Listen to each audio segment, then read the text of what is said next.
निवडणुकांच्या तारखा आता जवळ येतात। महाराष्ट्र विधानसभा निवडणूक 2014च्या प्रचाराला आता खऱ्या अर्थाने सगळ्याच राजकीय पक्षांनी सुरुवात केलेली आहे। सध्या माझ्याबरोबर आहेत मनसेच्या दिंडोशी इथल्या उमेदवार शालिनीताई ठाकरे। शालिनीताई ठाकरे यांची प्रचार रॅली सध्या सुरू झाली आहे। शालिनीताई नमस्कार, जय महाराष्ट्रमध्ये आपलं स्वागत। काय सांगाल, आता 2014च्या ज्या निवडणुका आहेत तर या सगळ्या निवडणुकांमध्ये आपल्याला सगळ्याच राजकीय पक्ष स्वतंत्रपणे लढतात, तर कशा प्रकारे तुम्ही या सगळ्याकडे बघता? नमस्कार, मी गेल्या 2009च्या निवडणुकीत विधानसभेच्या निवडणुकीत दिंडोशीची महाराष्ट्र नवनिर्माण सेनेची उमेदवार होती आणि तेव्हा तर युती होती, आघाडी होती, पण नक्की लोकांनी खूप विश्वास दाखवला, लोकांनी त्यांचं प्रेम दाखवलं आणि खूप चांगलं मतदान केलं। थोड्या मतांनी माझा पराभव झाला, पण मी तो पराभव मानत नाही, कारण मला गेले 5 वर्ष मिळाले की मी अजून दिंडोशीमध्ये लक्ष घालू शकली। ह्या वेळेला आम्ही तिथेच आहोत जिथे 2009मध्ये होतो। आम्ही महाराष्ट्र नवनिर्माण सेनेचे परत मी उमेदवार आहे।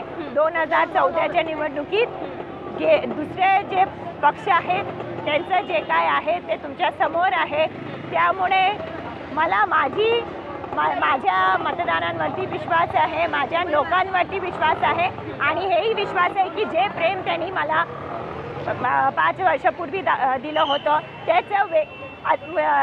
त्याच्यापेक्षा अजून जास्त प्रेम ते यावर्षी देणार। शालिनीताई, नक्कीच 2009ला तुम्ही जेव्हा निवडणुकांना उभा राहिला होतात, अत्यंत थोड्या फरकाने हरला होतात, मात्र यंदा असं म्हणावं लागेल की सगळे पक्ष जे आहेत राजकीय पक्ष हे अगदी हात धुवून या सगळ्या निवडणुकीच्या मागे लागलेले आहेत। सगळ्यांनाच निवडून यायचं आहे, सगळेजणच हा दावा करतायत की आम्हीच निवडून येणार, जनतेचं प्रेम आमच्यावरच आहे। तर तुम्ही काय सांगाल, तुमचा हा जो दिंडोशी मतदारसंघ आहे या संघाचे या मतदारसंघाचे काय काय समस्या आहेत आणि या 5 वर्षांमध्ये तुम्ही काय काय समस्यांचा अभ्यास केलाय? आज तुम्ही माझ्याबरोबर आहात। दिंडोशी विधानसभेची जी समस्या आहेत, खरं सांगायचं तर दिंडोशी विधानसभा अतिशय दुर्लक्षित विधानसभा आहे। तुम्ही बाजूला बघा, एक बाजूला कांदिवली विधानसभा आहे, दुसऱ्या बाजूला जोगेश्वरी विधानसभा आहे। दोन्ही विधानसभेमध्ये काहीतरी एक कामच होत आहेत, विकास थोडासा तरी होत आहे। इथे गेले 20 वर्ष लोकांची परिस्थिती तशीच आहे आणि आजही त्याच परिस्थितीमध्ये ते राहत आहेत। आज समजा मी त्यांना विचारलं तर आजही त्यांचे प्रश्न मूलभूत आहेत, आजही त्यांना त्यांचे मूलभूत गरजा मिळत नाही आहे, आजही त्यांना पाणी मिळत नाही आहे। आज दिंडोशीचं कुठलंही असा भाग नाही आहे जिथे पाणी येतो चांगल्या पद्धतीने। आपले रस्ते इतके खराब आहे, महिलांसाठी शौचालयाची व्यवस्था नाही आहे, म्हणजे अजून त्यांना पुढचा विचार कसा करायला सांगू जेव्हा त्यांना त्यांचे रोजचे गरजा त्यांची पूर्ण होत नाही। तर पहिलं आणि गेले 5 वर्ष जे मी बघते आहे, आमदार असो, नगरसेवक असो, खासदार असो, त्यांनी कुठलीही विकासाची काम घेतलेली नाही आहे, लोकांची कामं काहीच केलेली नाही आहे। आज तर आमदाराचं फंड त्यांनी पूर्णपणे वापरलेला नाही आहे, त्याचा फंड अजूनही राहिले। कशासाठी? इतकी कामं असताना तुमचा फंड कसं राहू शकतो? इथे तर मला वाटतं की आमदारांनी अजून फंड मागवायला पाहिजे आणि तिथे विकास केला पाहिजे होता। शालिनीताई, तुम्ही म्हणताय त्याप्रमाणे हा दिंडोशी मतदारसंघ हा खरंच बॅकवर्ड किंवा दुर्लक्षित मतदारसंघ आहे असं तुम्ही म्हणालात। तर एक महत्त्वाची प्रश्न मला हा विचारायचा आहे की यावेळी या विधानसभेच्या निवडणुकांमध्ये तुमच्याबरोबर इतर जे पक्ष आहेत, तर एक स्ट्रॉंग उमेदवार तुमच्या अगेन्स्ट आहे, तो म्हणजे शिवसेनेचा सुनील प्रभू तुमच्या अपोजिट आहेत। तर तुम्हाला असं म्हणजे प्रथम दर्शनी तरी असं वाटतं की कागदोपत्री तरी हे सगळे तुमचे विरोधक आहेत, विरोधात जे उमेदवार आहेत ते तुम्हाला तगडं आव्हान देतील, तर याबद्दल तुम्ही काय सांगाल? थोडीशी भीती वाटते, थोडीशी धाकधूक आहे मनात?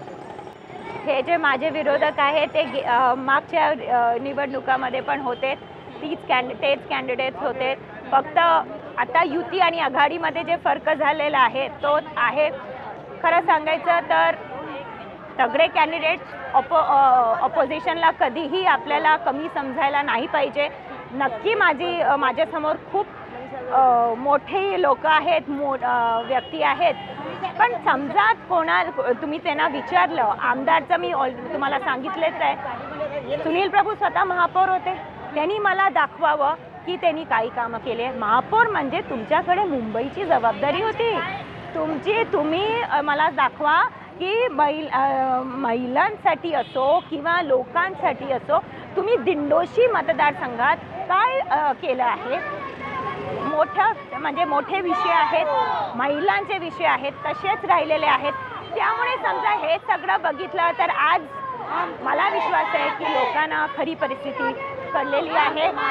विरोधक नेहमी खूप म्हणजे जसं मी बोलले कमी नाही पकडायला पाहिजे, पण मला माझ्यावरती विश्वास आहे आणि माझ्या लोकांवरती विश्वास आहे. महाराष्ट्र नवनिर्माण सेना आणि अध्यक्ष राजसाहेब ठाकरे यांच्यावरती विश्वास आहे की लोक ह्या वेळेला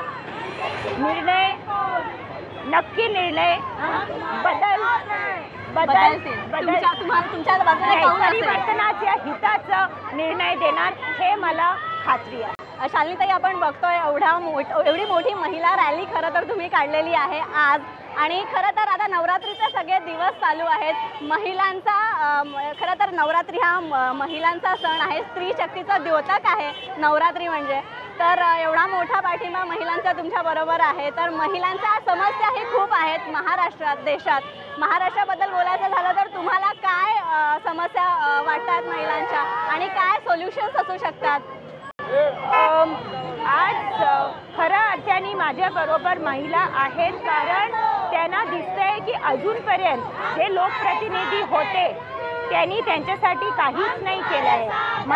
आज कुठलाही प्रश्न असो, मग ते मूलभूत प्रश्न असो किंवा विकास न होण्याचा प्रश्न असो किंवा महागाईचा प्रश्न असो, शेवटी कोणावरती हे परिणाम होतो तर घरच्या बाईवरती होतो, एक महिलावरती होतो. तर आज समजा मला विचारायचं असेल तर आज महिला खूप वैतागलेले आहेत की त्यांच्यासाठी काहीही त्यांना समजा एक पुढचं त्यांच्या मुलांचं भविष्याची काळजी असेल की आज आम्ही जगलो, आमचं जे काय जीवन होतं ते आम्ही बघितलेलं आहे जे काय होतं, पण पुढचं माझ्या मुलांचं भविष्य काय होणार आहे ही काळजी आहे. त्यासाठी जे काय मी त्यांना सिक्युरिटी देऊ शकते ते देण्याचा मी प्रयत्न करते. विरोधकांना काय सांगू इच्छिता तुम्ही? लोकांनी सगळ्यांना अनुभवलं, लोकांनी सगळ्यांना पाहिलं, सगळे पक्ष इथे येऊन गेले, पण आपण सगळे पक्ष येऊन गेले, सगळे आमदार, खासदार, नगरसेवक आहेत. परिस्थिती काय आहे हे त्यांना सगळ्यांनी पाहिलेलं आहे. आता महिला शक्ती इथे दिसली पाहिजे, महिला आमदाराची गरज आहे हे माझं म्हणणं आहे. आणि इथे जे सगळ्या महिला आज उपस्थित झाल्या त्यांचं सुद्धा हेच म्हणणं आहे की आता महिला शक्तीची गरज आहे. महिला काय करू शकतात हे दाखवायची गरज आहे आणि महिलाच परिवर्तन आणू शकतात. महाराष्ट्र नवनिर्माण